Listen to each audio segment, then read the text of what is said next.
প্রিয় দেশবাসী, আসসালামু আলাইকুম। এক মাস সিয়াম সাধনার পর আমাদের মধ্যে আবার ফিরে এসেছে পবিত্র ঈদ উল ফিতর। ঈদ মানে আনন্দ।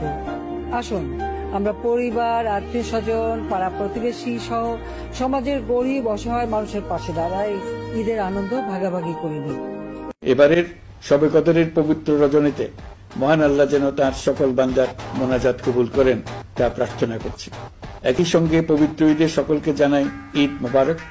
ঈদে পরিবার পরিজন নিয়ে নির্বিঘ্নে ও আনন্দ সহকারে নিজ নিজ বাড়ি যাবেন, আত্মীয় স্বজনের কবর জিয়ারত করবেন, গরিব পরিবারের খোঁজ খবর নেবেন, তাদের ভবিষ্যৎ ভালো করার জন্য চিন্তা ভাবনা করবেন, আপনার সন্তানদের সঙ্গে তাদের পরিচয় করিয়ে দেবেন, এই কামনা করছি।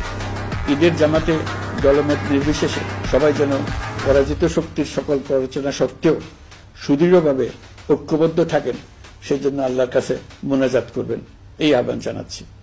সকলের জীবন সার্থক হোক, আনন্দময় হোক। মহান আল্লাহ আমাদের সহায় হন।